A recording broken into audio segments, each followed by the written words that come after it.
Kim, what's on your radar? While speaking at the Munich Security Conference this past weekend, Bill Gates was asked about where he thinks we're at in regards to the pandemic. Here's his response. Where would you assess where we are today in beating COVID-19? Well, sadly, the virus itself, particularly the variant called Omicron, is a type of vaccine. That is, it creates both B-cell and T-cell immunity. And it's done a better job of getting out to the world population than we have with vaccines. If you do sero surveys in African countries, you get well over 80% of people have been exposed either to the vaccine or to various variants. And so, what that does is it means the chance of severe disease, which is mainly associated with being elderly and having obesity or diabetes, those risks are now dramatically reduced because of that infection exposure. And, it's sad. We didn't do a great job on therapeutics. Only here, 2 years in, do we have a good therapeutic. Vaccines, it took us 2 years to be in oversupply. Today, there are more vaccines than there is demand for vaccines. And that wasn't true. And next time we should try and make it, instead of 2 years, we should make it more like 6 months, which certainly, some of the standardized platform approaches, including mRNA, would allow us to do that. So, it took us a lot longer this time than it should have. So there's a lot to unpack here in that clip, so we're going to break it down bit by bit. First, he says, sadly, Omicron is a type of vaccine, that it creates both B-cell and T-cell immunity. Now, why he says sadly is anyone's guess, and many people are speculating. We know Omicron comes with a much lower risk of death, so it seems like it would be more of a relief than sad for Omicron to be infecting people and giving them protection from more severe possible future variants. But the fact is, he admits Omicron is a type of vaccine. In other words, Bill Gates admits natural immunity is a real and robust thing. Where was he when this news when nurses and doctors were being fired for refusing vaccines because they already essentially had one, previous infection? He then goes on to talk about Africa and how 80% of the population in many areas of the continent have been exposed to either various variants of the virus or to the vaccine, and this has given them protection. He says the chance of severe disease is now dramatically reduced because of it. And I'm not sure what's sad about that, especially when you take a closer look at Africa. Africa has fared quite well during this pandemic, despite having hardly any vaccination. Here's a map showing vaccine doses administered per 100 people. You can see Africa has very low rates of vaccination. All the areas that are light yellow have a vaccination rate of around 5% or less.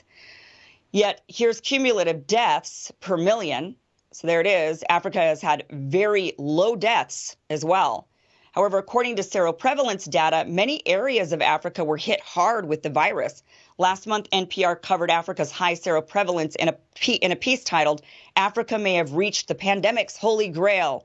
In the article, they detail how scientists in Malawi were shocked to discover that the majority of Malawians had been infected long before Omicron emerged.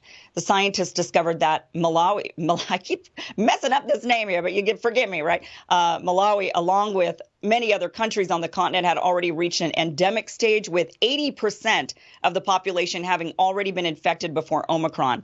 The same discovery was made in Kenya, Madagascar. Jambo, a researcher working on the data, said there was absolutely no way we would have guessed that this thing spread that much. They were expecting it to be somewhere around 10%, not 80%. And the reason they wouldn't have guessed this is because they hadn't had any overwhelmed hospitals and deaths in the area like much of the world has experienced. So the article says country after country there seems to have experienced the same pattern, a huge rise in infections that has not been matched by a commensurate spike in hospitalizations and death. So it's curious as to why Africa was apparently hit hard with previous variants, yet never went into crisis modes. Now, there are various theories. The continent is younger, and we know younger people do much better against COVID, but there are still elderly people in Africa, and yet they weren't showing up to the hospital in droves. Another theory is Africa is, by and large, much thinner, with lower rates of diabetes and heart disease. We know COVID tends to be worse in the obese and those with hypertension and diabetes, so it's possible their lower body weight saved them. Others say it was the continent's regular and widespread widespread use of ivermectin.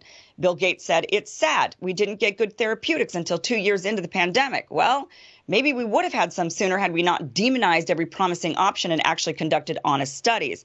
Nonetheless, the virus ripped naturally throughout Africa with very few consequences, and we should probably figure out why. Now, this should also cause us to question all of the measures we've taken and how effective they've been. Johns Hopkins has already come out saying most of our measures have caused more harm than good and shouldn't be used again.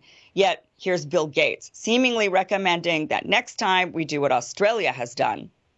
Is it possible to prevent the next pandemic? Yes, if every country does what Australia did, then you wouldn't be calling it a pandemic. That's all. Yikes. Bill Gates is not a doctor. He's not a scientist, an epidemiologist, or a health expert. But he's a man of disproportionate influence because in this world, money nearly buys everything, and it certainly buys power. He has given billions of dollars to some of our most influential organizations that make decisions on how we handle these sorts of health situations.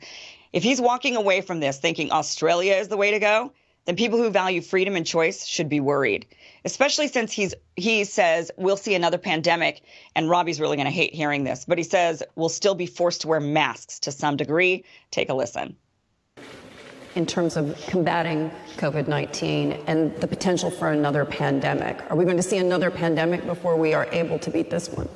Well, we'll have another pandemic. It will be a different pathogen next time. We'll have some rebound. This pathogen, we don't have a tool to do eradication. We'd like to have a new generation of vaccines that would be suitable. I mean, ideally, we'd get rid of families of respiratory viruses, including the flu family and the coronavirus family. And I do think in the next decade we can come up with an eradication vaccine. That's an aspiration, not a guarantee, but we should put R&D dollars into that. There's already a lot of work that's been done on a universal flu vaccine, and the data on that looks very promising. So we'll have rebounds, but they'll be more typical seasonal flu levels, where, of course, we don't generally shut things down, although in the future some degree of mask wearing probably will be indicated, but we won't get death levels at the kind of acute level that we're still experiencing today as the Omicron wave passes through on a global basis. So are you guys ready for the next pandemic? Well, all in all, though, that was certainly not the most unreasonable I've seen Bill Gates at. If he didn't say that he was necessarily advocating masks be mandatory. There might just be people who choose to wear masks every winter, even in America, the way they used to do in Asia, right? Which is probably true, regardless of whether I agree with it. And then he said, what he was saying about natural immunity. It was good that he was acknowledging that. So I don't know. It was kind of reasonable from him. My guess was that when he said sadly, what he meant was he felt like he was in competition with natural immunity, and that he wanted these vaccines to sweep the whole world and be the thing that gave everybody immunity. And also the Australia thing. That was the other thing. It sounded to me he was kind of snickering at the idea of doing if everybody did what Australia did. I hope to God he wasn't recommending that. That's insane. Maybe he was. It sounded to me like that was more a joke. Like, well, if we all, shut down everything for forever, I guess it would dent the pandemic. It would just also destroy our soul. If we never saw another human being. Yeah, right. If you stop breathing right now, you would decrease your chance of catching COVID.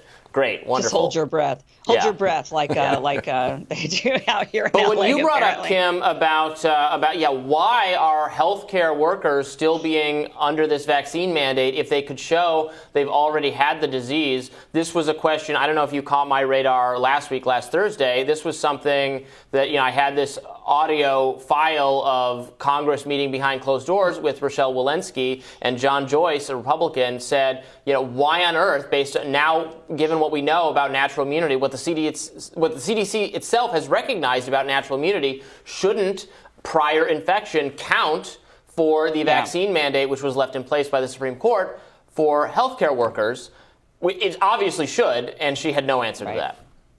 Yeah, and also, the idea of the vaccine mandate in general anymore. I mean, just listening to Bill Gates at the end there and him saying, we're not going to have a vaccine that gets rid of these coronaviruses maybe for another decade or longer. at best, being hopeful about that. So having a vaccine mandate, we know that being vaccinated or even having natural immunity does not prevent you from potentially spreading the virus. And now the argument has shifted once again, as the goalpost always moves, to, well, it's not really about that anymore. It's no longer about sterilizing it and not spreading it. It's now about how sick are you going to get, and are you going to overwhelm a hospital? Are you going to have days off of work? I find that argument particularly interesting, especially coming from so many people who, were against, who were very pro lockdown, because they said, oh, if you're pushing people out there to go back to work for their corporate slave masters, and now they're saying, well, people need to get healthy faster, so that they could go back to work for their corporate slave masters. But, to even have the mandate at all and say, well, it's about your health, it's about how sick you're going to get, how, you're going to overwhelm hospitals. And it's, we have a precedent in this country at this point, luckily, that we don't ask questions, for example, of women when they apply for jobs. Are you going to have children? Because if you ask that question, what are you implying? They're going to have time off work. They're going to be away from the workforce. They're going to maybe overwhelm a hospital if all the women get pregnant at the same time, especially during the lockdown if they got nothing else to do. So, there's a lot. I think that obviously I think we're moving forward in the pandemic, and there's more restrictions being lifted, and more people like Gates are coming out that maybe were not saying certain things that now are saying certain things. But I think it's time to, I know we've always said this many times before, but it's time to let it all go. But Gates is a very powerful man. So I don't think he was joking about Australia. If you watch the entire clip, he actually seems to think that they did it right. And I think he was kind of saying, well, if we all had done that. Yeah, and they that's did. scary. No, as you pointed out, Africa did it right, and we don't even know what they did. It's Right. just a We don't mystery. even know what they did. Look at that Right. map. Like, compare Africa versus South America. South America had pretty bad outcome. Africa has a pretty good outcome. There's usually similar levels of kind of, poverty, the third world sort of environment. Massive disparity in this case in COVID. We don't really know why. Well, they had fewer. We should figure it out, though. They had a lower testing capacity, and so, like Trump said, Maybe it's fewer that. tests, fewer cases. Maybe it's that, but Cases, it looks like it looks like more than that they've actually had a better time with it. Yeah, because in something Africa interesting's going on. they definitely were not testing in Africa. When you actually look at the testing maps, Africa is also very light. They didn't test, and that's why they were so shocked when they did the seroprevalence, and they were like, whoa, 80% of everybody's already had this. How did that even happen? And they were so shocked because their hospitals never were overwhelmed, even with that many people. They thought, based on their hospital data, that only 10% of them had COVID. That's how low their hospital rates were. We really should be looking at Africa to find out why, and then maybe moving forward, we have that discussion. I do think that obesity probably has a lot to do with it. Yeah, absolutely. And we have better data in the U.S. for how many people have actually had this thing. The CDC has wastewater data that it just hasn't released because, well, they didn't feel like it yet. So still waiting for that. Oh, Kim, speaking of COVID, the trucker rally leaves from Adelanto, California tomorrow. How far is that from L.A.? Where's Adelanto? Where? I have no idea. I live in a bubble in L.A. right now. Are you saying it right? Adelanto? How do you spell it? I'm looking it up. Adelanto. Finding it on the map. It is. Adelanto. Oh, it's kind of near L.A. Let me check here. San Bernardino. So it's out in the valley. Oh, interesting. So the convoy meets up there, and then they're going to cruise across the country and all the way to D.C. and annoy Robbie on March 1st by shutting down traffic right here in D.C. Right, but for a good cause. But they shouldn't do it. But also, we should just end all the mandates. So don't. And in conclusion, what mandates are left? I don't know. They should blockade Brianna Nadeau's house, that councilwoman who wanted to bring back the mandates in D.C. There's still a cross-border mandate. There's a cross-border mandate from the U.S. to Canada for the truckers. So maybe that's what they're... Masks on planes. No good. And mask up. All right. We'll see Robbie out there. So when they show up in D.C., I'm going to put on my Robbie trucker hat. Obviously, I wouldn't because it would mess up my hair. But all righty, we got to go. Can't wait to see it. Thank you, Kim. And we'll have more Rising in just a minute.